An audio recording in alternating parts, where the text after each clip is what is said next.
Presentamos a Carlos Valle. Carlos Valle es director de Accounting Advisory Services en KPMG Perú. Es profesional contable, especialista en temas de IFRS. Es miembro de nuestro instituto, muy activo por cierto, bastante colaborador en todos nuestros eventos. Es miembro de International Fiscal Association, IFA Grupo Peruano. Además es colaborador del Consejo de Redacción de la revista Enfoque Contable y es docente universitario de programas de especialización en IFRS. Además, Carlos, como varios de nosotros conocemos, es autor de diversos artículos sobre temas contables que han sido publicados en Perú y también en el extranjero. Y hoy Carlos nos ha venido a contar su experiencia práctica, ¿no? Ya que Daniel y Juan nos han hablado un poco del aspecto teórico sobre la NIF 15 y NIF 16 también. Adelante, Carlos, muchas gracias. Gracias. Les pido un voto de aplauso para Carlos. Le pedí a mi asistente que le pusiera una carátula alusiva al tema de la IFRS 15. No sé por qué escogió un equilibrista, creo que está exagerando un poco, ¿no? Pero de todas maneras vamos a ir yendo con mucho cuidado en esta norma. Hay puntos que son realmente relevantes. La exposición de Juan ha sido bastante bien acotada. Algunos temas voy a evitar repetirlos, asumiendo que ya han estado tratados. Y voy a incidir, como bien señala yo, en algunos aspectos prácticos que tienen que ver con la norma. Un tema realmente trascendente, y tratando de amarrarlo un poquito con la parte tributaria, en la que no soy especialista, pero dejo ahí ya la pelota en la cancha de los ilustres panelistas que tenemos aquí. Un tema bien importante tiene que ver con el cambio del modelo de reconocimiento de ingresos, porque se ha cambiado del asunto de la práctica anterior, que es, como está vigente hasta ahorita, que habla de transferencia de riesgos y beneficios. Estamos hablando ahora de un concepto de transferencia de control, que es diferente, no necesariamente va a coincidir con el concepto anterior. Hay algunas diferencias sutiles y otras un poco más directas que las tenemos que ver. Para empezar, el control es definido como la capacidad de dirigir el uso y obtener sustancialmente los beneficios remanentes del activo. Este modelo se aplica tanto para la transferencia de bienes como para la prestación de servicios.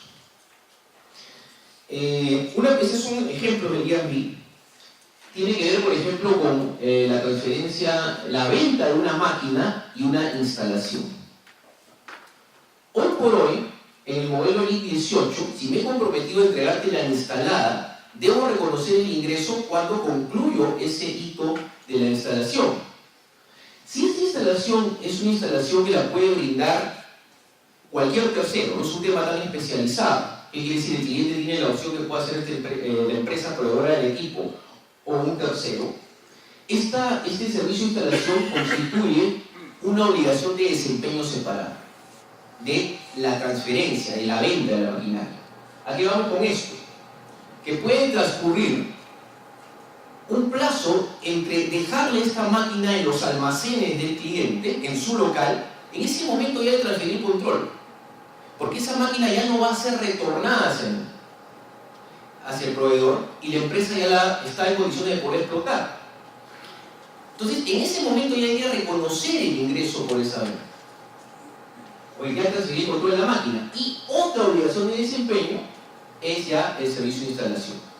Entonces, ahí hay una distinción importante que hace la norma. ¿Cómo se puede evidenciar la capacidad de que la empresa, el cliente, ya puede dirigir el uso y obtener beneficio remanente del activo? Distintas posibilidades, que también Juan ha hablado algunas. El activo ya se puede usar para producir bienes o servicios, el uso del activo está destinado para mejorar otros activos, etc. Entonces, algunos ejemplos que hemos estado viendo ya en clientes que tienen que ver con aplicación de IFRS 15. Hay contratos, por ejemplo, como el famoso take or pay. Un cliente se compromete a adquirir un volumen determinado y si digamos que queda una diferencia, igual la tiene que pagar. Si supongamos que sea gas, supongamos que sea petróleo, supongamos que sea algún combustible, ya lo pongo bajo control del cliente en una instalación que es de su propiedad, de su uso exclusivo, ya le estoy transfiriendo el control, independientemente de que el cliente aún no haya retirado, vamos a suponer que es un tanque de combustible, no haya retirado el íntegro de líquido que tengo ahí en ese tanque. Entonces, ahí podría haber un reconocimiento anticipado del ingreso a como se viene haciendo en la actualidad. Lo mismo puede ocurrir cuando una entidad minera extrae un concentrado y por instrucciones del cliente lo deja en otra planta para que se le haga un proceso químico, un proceso de refinamiento. Eso lo puede hacer un tercero, pero ya el concentrado está a disposición del cliente para que se le haga el proceso que he indicado. Entonces ahí también hay una forma distinta de ver el reconocimiento del ingreso por la venta. Entonces, tenemos modelos ahí diferentes en este concepto de analizar. Otro tema que ha estado apareciendo tiene que ver con identificar las obligaciones de desempeño. La norma está basada en la existencia de contratos que son de alguna manera obligatorios por imperio de ley, por imperio de un convenio. Pero ojo, podrían haber prácticas del mercado que se asumen, aunque no estén puestas en el contrato, que son implícitas. Esas también constituyen obligaciones de desempeño. E incluso también estas obligaciones de desempeño podrían tener algunas prestaciones que están relacionadas con otras normas. Podría, por ejemplo, alquilar un equipo y hacer algún proceso también con él, ¿no? Podría, por ejemplo, alquilar una fotocopiadora y además darte el servicio de fotocopiado y anillado, ¿no? Podría ser un caso. O podría proporcionarte un bien, como decía Juan, en un plazo, largo de pago, mayor a un año, y hay un servicio de financiamiento implícito que también se tiene que considerar. Entonces, ojo con ese tema. Nos vamos más allá de veces del contrato, tengo que ir a las prácticas del mercado, a las políticas que la empresa ha tenido en el pasado. Eso también se tiene que considerar. Y otro tema con las obligaciones de desempeño tiene relación con la posibilidad de que alguna de las prestaciones sea a título exclusivo. O sea, en el mercado solamente una empresa la puede hacer. Cuando solamente una empresa la puede hacer, la tengo que ligar a otra prestación que podría estar relacionada. Aquí, este es otro ejemplo del IAMIL, tenemos la diferencia entre un software estándar que vende una entidad, en la cual hay una licencia estándar, un servicio de instalación que lo puede brindar cualquiera, actualizaciones de versiones y soporte técnico. Aquí tenemos 4 prestaciones separadas. Las 4 constituirán obligaciones de desempeño diferentes que tendrán que medir, como lo explicó Juan, y tendrán distintos momentos en el tiempo para reconocerse. Sin embargo, si esto se trata de un software especializado, hecho a la medida del cliente, donde solamente mi entidad pueda usar una licencia, hacer desarrollos específicos y hacer una instalación especializada, la instalación y la licencia, que aquí estaban separados, van a constituir parte de una única obligación de desempeño. Entonces, ojo también con esa segmentación, no es tan sencilla. En esta norma hay que documentar mucho las conclusiones que determina una empresa. Como mencionaba Juan, en el caso de los bancos, el efecto va a ser menor, pero hay que documentarlo. Si ustedes dicen que algo es inmaterial, tiene que estar adecuadamente soportado, conmemorado en un técnico con algún tipo de documentación de ese tipo. Muy bien. Entonces, las obligaciones de desempeño se tienen que analizar el contexto de cada negocio. Aquí tengo un ejemplo que tiene que ver con un desarrollo inmobiliario, donde se vende el terreno, pero también puede darte el servicio de edificar. ¿Constituyen o no constituyen obligaciones de desempeño separadas? ¿Qué es lo que se tiene que analizar ahí?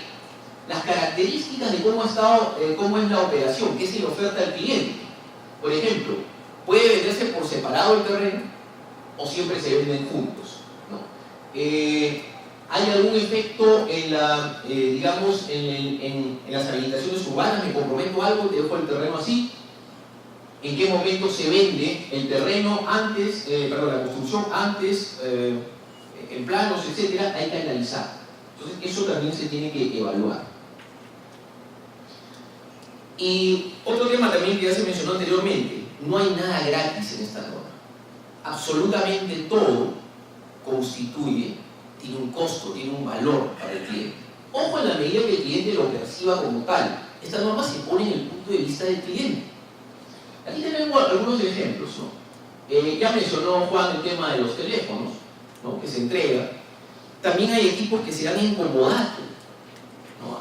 Algunos algunos laboratorios entregan equipos para hacer diálisis o pruebas de laboratorio, ¿no? Estos equipos realmente, aunque vaya a título gratuito, a cambio me compras el reactivo, hay una transferencia de control a favor del cliente, podría ser también un arrendamiento, pero son obligaciones distintas.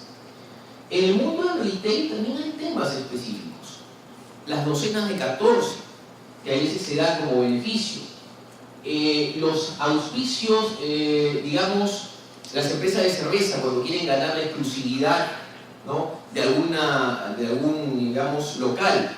Y mira, yo te auspicio tal evento, yo te pongo, digamos, un número X de cajas de mi producto de manera gratuita. Pues no hay tal caso. Hay que considerarlo como parte de la obligación de desempeño. Y si los momentos de entrega no coinciden, entonces pues tendré que reconocer el ingreso en distintos periodos. Ahí tendría otro tema. Los famosos servicios que se asumen por cuenta del cliente, ¿no? Vamos a suponer, en algunos casos, de instalación gratuita, análisis de muestras, línea telefónica disponible para atender consultas, ¿no? A veces tenemos ese tipo de ofrecimientos de nuestros clientes. Son relevantes, hay que analizar siempre una materialidad, pero hay que tener bien claro que podrían ser obligaciones de desempeño.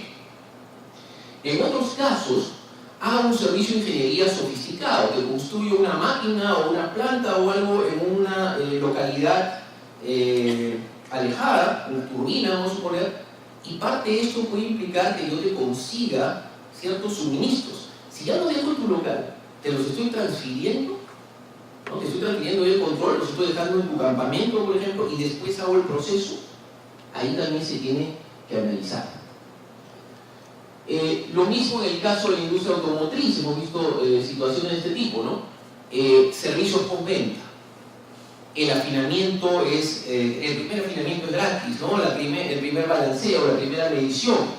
Los permisos que saco para obtener las placas o para autorización de lunas polarizadas son prestaciones que el cliente percibe como independientes, en ciertos casos. Entonces, eso también se tiene que evaluar. Incluso acá también hay una discrepancia. Como ustedes saben, esta norma se asemeja mucho, está casi consensuada. En el origen está 99.9 consensuada con el FASBI, con el tópico del FASBI que trata del mismo tema. Pero ya han empezado a haber algunas divergencias en las interpretaciones posteriores que se han dado. Y una tiene que ver con el servicio de envío y manipuleo. Cuando yo le envío al cliente, cuando yo me hago cargo de este servicio, constituye una obligación de desempeño separada. Entonces, ahí hay mucha discusión en estos momentos. Aquí tengo algunos factores que se tienen que considerar. El criterio de materialidad. Si el cliente tiene la opción de optar o no por este servicio. ¿Cuál es la naturaleza del negocio? ¿Qué responsabilidad se asume en cada caso?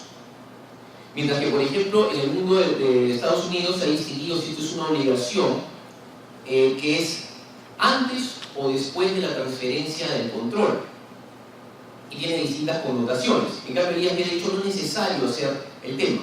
Son obligaciones de desempeño en la medida que tengan relación con lo que me comprometí con el cliente, y ya tengo que evaluar en una etapa posterior si realmente es material para separarlo o no. Otro asunto también tiene que ver con identificar la contraprestación pactada.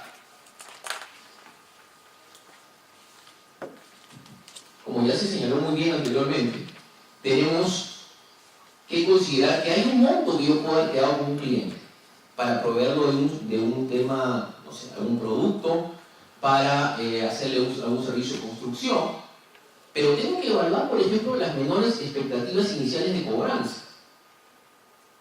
Tengo que evaluar si voy a tener devoluciones, si hay algún descuento que se pueda aplicar, penalidades, premios, situaciones contingentes. Y esto lo tengo que reconocer como parte de la medición. Pero esto en construcción puede ser bien relevante. ¿Y a qué me refiero con esto? En ciertos contratos de construcción, yo he estado conversando con varias constructoras, es usual que yo estime, que, de acuerdo a mi experiencia y todo, que puedo ganar un premio, ¿no?, por acabar antes del plazo. O de repente también que me voy a hacer acreedor a una penalidad. Es el evento más esperado. Entonces, el ingreso base de la contraprestación, vamos a suponer que voy a pensar que voy a ganar un premio, que el servicio total es 1000 más un premio de 100. El grado de avance, que es otro tema que después vamos a discutir, pero vamos a suponer, el grado de avance, ¿sobre qué se mide? Sobre los 1000. Pero si esto forma parte de una contraprestación variable con una alta probabilidad que se pueda obtener, entonces yo podría medir el grado de avance sobre 1100. Y tengo otro efecto en mis estados financieros totalmente diferente. Entonces, esos temas deben ser analizados. Por si acaso, hablando de concesiones también, lo que yo me comprometo, el contrato de concesión está unificado. Yo me comprometo a construir, a operar, a mantener. Cada una de esas es una obligación de desempeño. Ahora, por ejemplo, existe el tema en algunas concesiones en las cuales la que opera la concesión no reconoce márgenes de utilidad, porque ese margen de utilidad lo tiene la constructora. O se reconoce un margen de utilidad muy chico. En esta alocación que mencionó Juan en su ejemplo, ¿no?, que yo tengo que determinar los precios de venta individuales, podría, ¿no?, variar los márgenes que se reconocen por el avance y por el servicio que implica construir la infraestructura. Entonces, esos temas también se deben de analizar.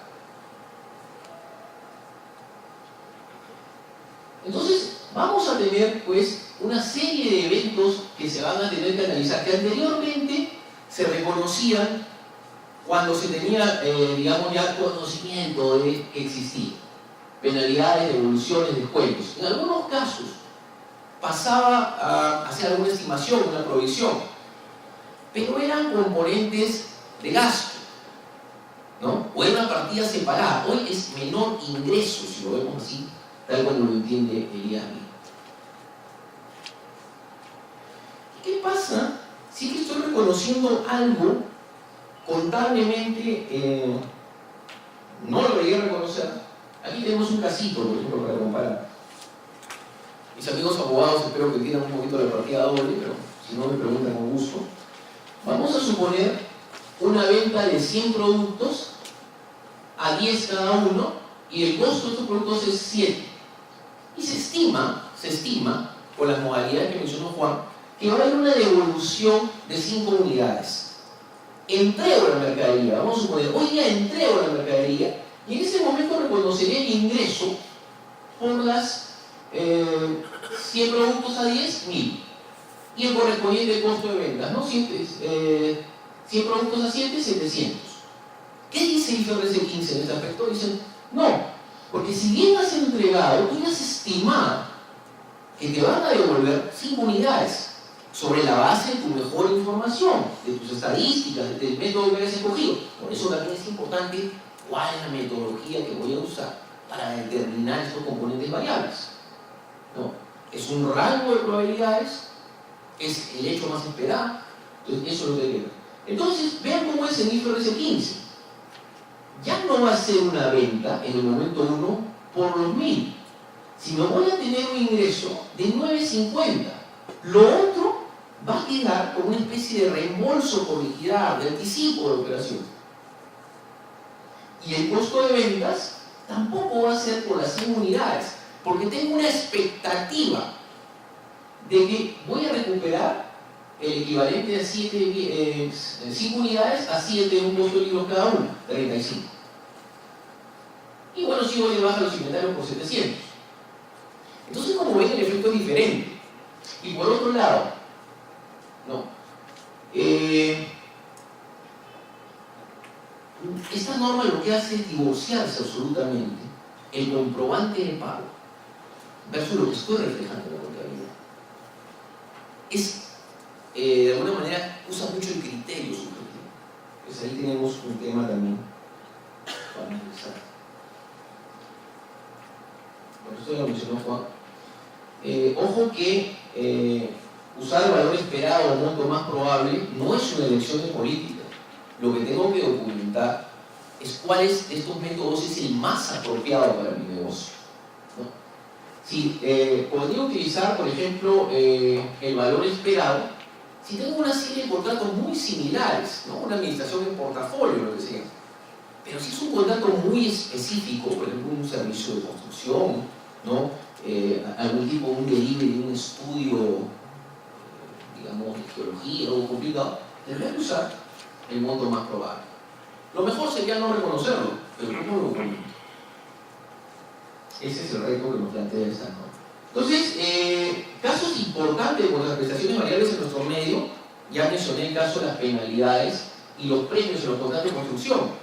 Pero hay otro sector también que tiene un tema interesante, por ejemplo, en el caso de electricidad, hemos visto algunas consultas de eso. ¿A qué me refiero? Los clientes libres se los disputan las grandes compañías de electricidad.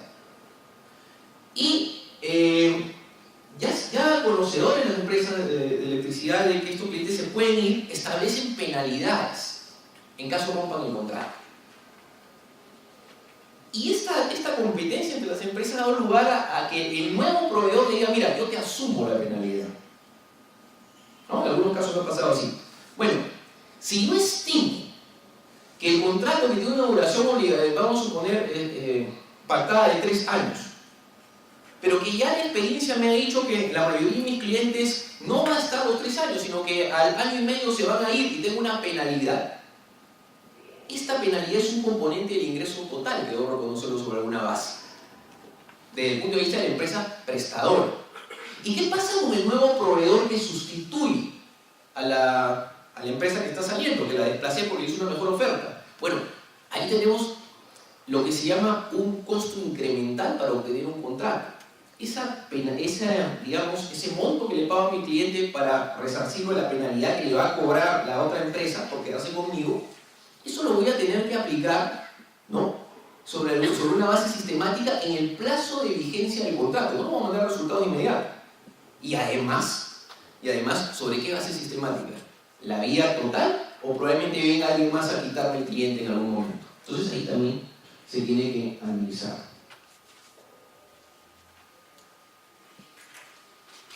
Muy bien, esto también ya lo mencionó Juan. Igual voy a hacer algunas aclaraciones sobre el tema, particularidades. Efectivamente, ¿no? Si ofrezco un conjunto de bienes y servicios, los precios que están fijados contractualmente no van a ser necesariamente los indicadores, los valores sobre los cuales voy a reconocer el ingreso para fines del IFRS 15. Lo que tengo que hacer, aquí tengo el P por Q, ¿no? De lo que está pactado contractualmente. Tengo que establecer lo que le llama la norma del standalone basis, la base de venta independiente, hago un nuevo P por Q, y el peso proporcional de cada una de estas obligaciones de desempeño separadas da lugar a una reasignación de este valor, ¿no? De manera tal que en el caso del producto B, que contractualmente, ¿no?, debería reconocer un ingreso de 60, cuando le transfiere el control a mi cliente, voy a reconocer un ingreso de solo 35 desde el punto de vista contable. Entonces voy a tener no una venta de 60, sino una venta de solo 35 y un anticipo de 25, ¿no?, en la medida que perciba al final el ingreso. Y otra cosa adicional, la cuenta por cobrar, ¿no?, debería compensar esas partidas, si fuera en dólares la diferencia de cambio sobre qué se genera. Para el punto de vista tributario, desde el punto de vista contable, podrían tener caminos distintos también. Y el problema, lo complicado de esto es cuando se pactan nuevas condiciones, se ajustan los precios, estamos ante una situación en la cual hay que considerar que se produce un nuevo contrato. Y si tengo prestaciones remanentes que cumplir, tengo que volver a hacer esta alocación de los valores. Tengo que volverla a hacer. Y en ciertos negocios estos cálculos pueden ser sumamente complejos. ¿Están los sistemas de las compañías preparados para esto? Desde el punto de vista también, digamos, del riesgo de control, ¿no? Y no podría haber un riesgo de fraude, si hay alguna manipulación, porque antes mi constatación de la venta en el comprobante de pago que tenía un valor establecido además en un contrato. Pero ahora el ingreso lo reconozco sobre otra cosa. No es lo que está en el contrato, no es lo que está en el comprobante de pago, es una asignación determinada sobre precios de venta individuales, que tengo ciertas técnicas para poderlas determinar. Lo que mencionaba Juan, ¿no? El valor, digamos, costo más un margen, el valor residual, el valor que se espera en el mercado específico, etc. Entonces, esto trae serias complicaciones. Y sí decía, podría ser que alguien podría manipular estos factores de cálculo y estar de repente registrando mayores ingresos por un tema de interés específico, de mejorar las cifras en algún bono, etc. Entonces también, aparte del tema tributario, hay temas también de control interno, temas de procesos complejos. ¿Y qué pasa, por ejemplo, si dentro de las prestaciones yo brindo un producto cotizado, un producto que tiene un commodity? ¿Qué valor debería usar para el commodity? Vamos a suponer que te abastezco de oro y plata en un contrato de suministro a largo plazo. Ahí hay toda una discusión, porque el commodity tiene un precio que va fluctuando en el tiempo. Tomo como base, y eso es lo que se está discutiendo en estos momentos, el precio spot a la fecha de celebración del acuerdo, o tengo que hacer irme a la curva de futuros del producto y establecer ciertos rangos para que no se vaya a haber una distorsión. Imagino un escenario en el cual el oro está subiendo, la plata está bajando, no sé. Entonces, eso tampoco es tan sencillo. Entonces, ahí, por ejemplo, es un tema de decisión de política, todavía no está regulado. Y ojo, que el IAFI en estos momentos tiene un grupo que todavía está evaluando ciertos aspectos, ¿no? Ya se mencionó, hace poco salió una aclaración, precisando ciertos términos importantes, lo que se tiene, por ejemplo, por obligación de desempeño. Otro caso también que no hay una respuesta del todo, tiene que ver si el cliente tiene la opción para adquirir bienes o servicios adicionales. Yo te vendo el producto A, el producto B y el producto C, pero adicionalmente podrías comprar el producto D. Y esa es una obligación de desempeño, o sea, de repente da lugar a una contraprestación variable, o debería decir que esto dentro de otro contrato. Ahí tampoco no queda claro el tema. Hay algunas pautas para poder precisar. Por ejemplo, si es que este contrato original le otorga al cliente la posibilidad de comprar este producto D a precios sustancialmente más baratos que si lo adquiriera por separado. Había un indicador claro que es un contrato interrelacionado. Pero si lo puede adquirir en las mismas condiciones que cualquier cliente, sin haber, que no ha celebrado el contrato, entonces podría decir que son dos situaciones diferentes y no hay que evaluar el contrato como un todo, considerando esta contraprestación variable. Entonces, esos temas también están en discusión. Otro asunto tiene que ver con el reconocimiento del ingreso. También lo mencionó Juan. Los ingresos se pueden reconocer en un momento del tiempo o a lo largo del tiempo. Ese es el tema claro. Aparentemente sencillo. Sin embargo, si ustedes revisan los fundamentos de las conclusiones de la IFRS 15, hay mucha mención al tema de la construcción. ¿Y por qué?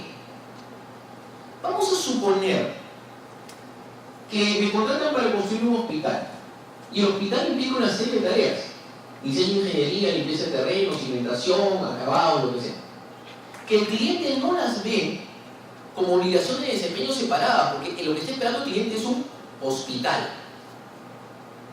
Entonces, ¿cuál es la diferencia entre producir un cartapacio de cuero y hacer un hospital? ¿Qué distingue a la construcción de otro tipo de labores de ese tipo, de naturaleza que implica fabricar algo? Bueno, ahí hay toda una discusión. Y eso dio lugar a que algunos temieran, en el modelo inicial que se estaba proponiendo el IAMI, de que muchos contratos de construcción podrían implicar volver al método, dejar el grado de avance y volver al método de terminación de obra. Lo decimos así en términos sencillos. ¿Por qué opera como esto? Oye, hasta que no esté listo el hospital, ¿no? ¿Por qué tendría tendría que reconocer un ingreso. Entonces, ahí es donde empiezan a hacerse algunas precisiones que se empezaron a dar respecto a los criterios para reconocer cuándo un ingreso debe reconocerse a lo largo del tiempo. Y se dieron tres conceptos básicos que hay que analizar. Primero, el cliente simultáneamente recibe y consume los bienes o servicios, ¿no? Esto es claro, por ejemplo, si contrato una sinfónica para que me dé un concierto. O sea, lo que entiende la norma es que uno brinda activos a los clientes, ¿no?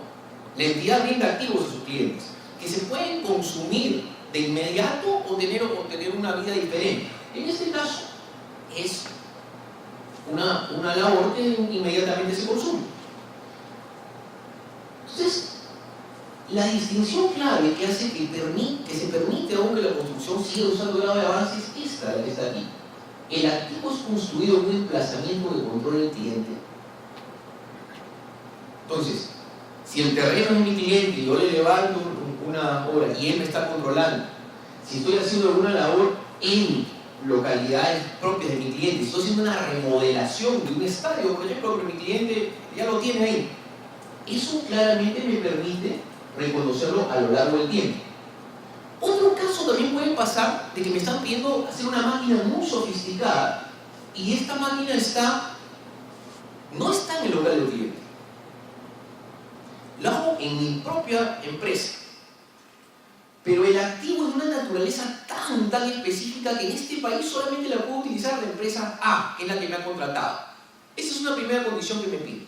La otra es, y pongo por esto, resalto por esto la I, el bien tiene que ser muy específico y además la empresa tiene un derecho a cobrar por esa labor de construcción, de acuerdo a lo que está avanzando. Entonces, esto es importante porque ciertos bienes que se están construyendo podrían también, obviamente ahora viene así de todo especificado, la empresa de repente alguien que hace un tablero para una central hidroeléctrica o una máquina de análisis sofisticada. Ciertos de estos bienes también implica reconocer el grado de avance y no a la terminación. Entonces, esto también se tiene que evaluar. Entonces, bueno, ahí solamente resumiendo, ¿no? Un mantenimiento es un servicio rutinario recurrente.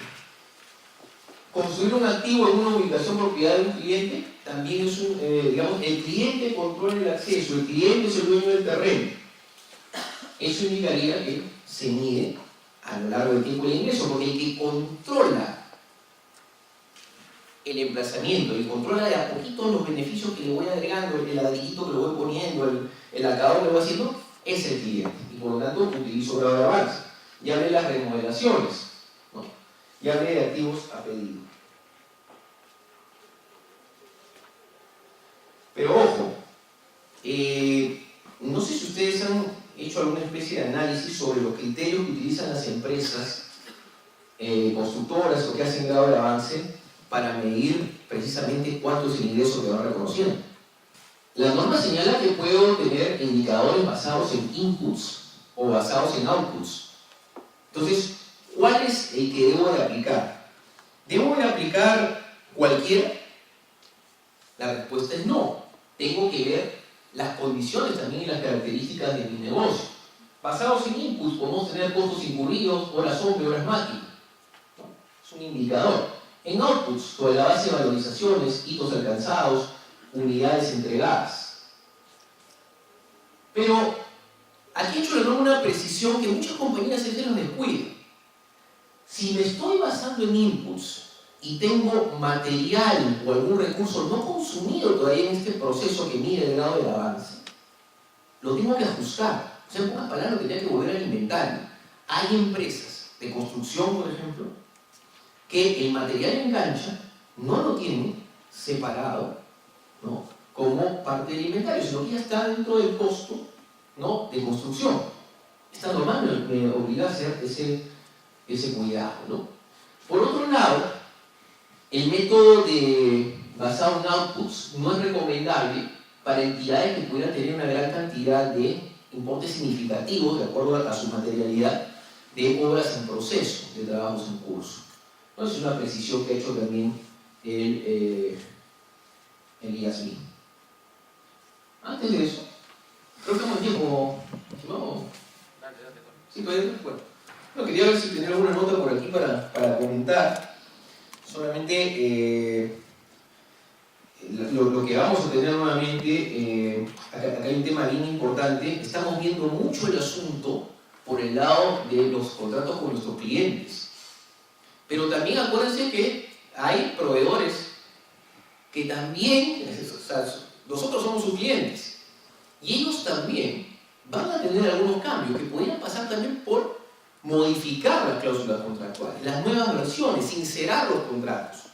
La pregunta es, si en el pasado detallaba un solo servicio y ahora la norma me obliga a abrir en 3 o 4 obligaciones de desempeño, esto podría significar, por ejemplo, que cuando alguien revise, oye, ¿por qué necesitas solamente un gasto de mantenimiento de manera periódica, cuando esto es un contrato de software que te implica desarrollar aplicativos, dar una garantía, una serie de criterios? Esto abierto podría dar lugar a que de repente la administración revise los contratos hacia atrás.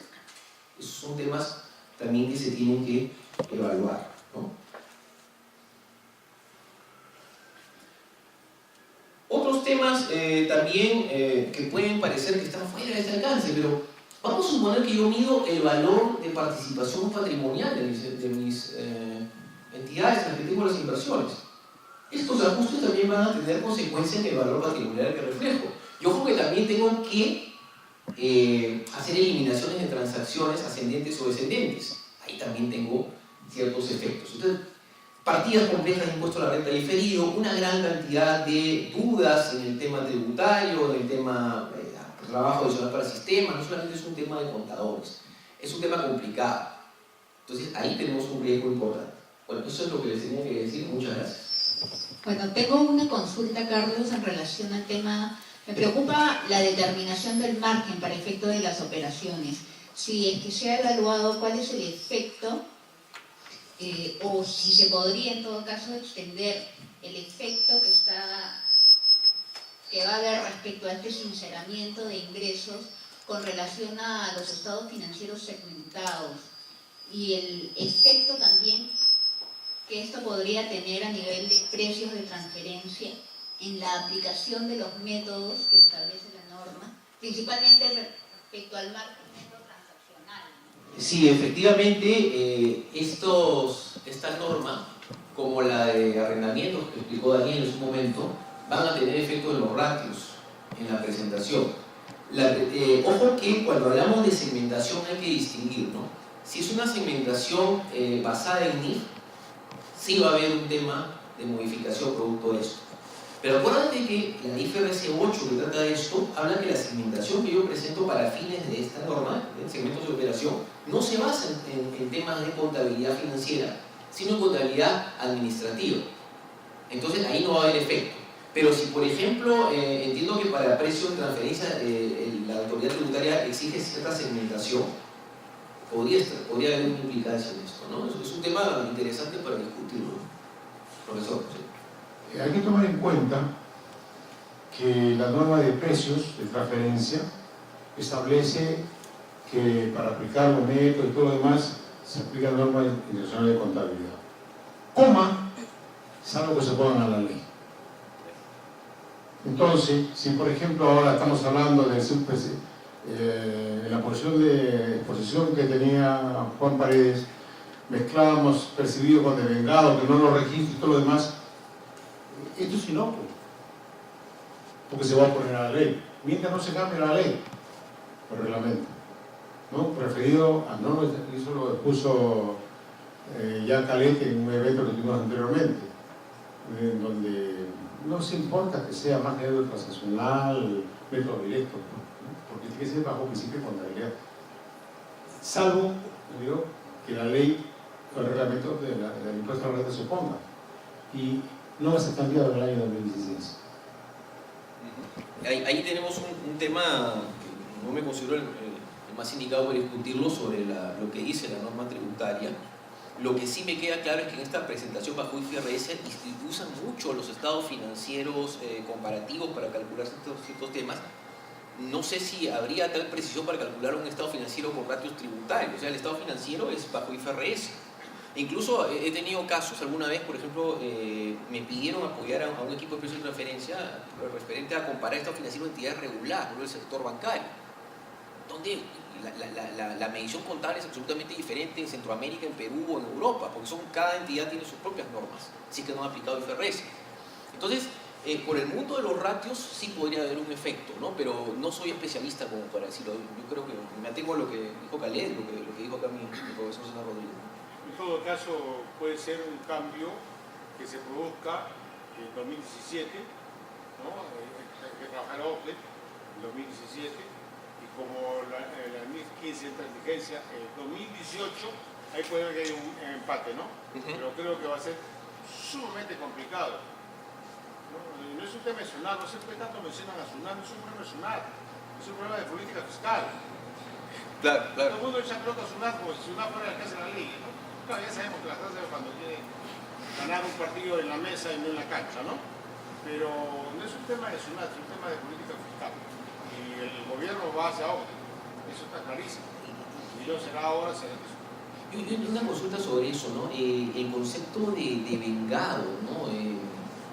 A ver, tendría que haber un concepto autónomo de vengado, porque por ahí he escuchado a otros especialistas en tributación de que ya lo que dice la ley ya de por sí configura un tema de vengado totalmente diferente al contable.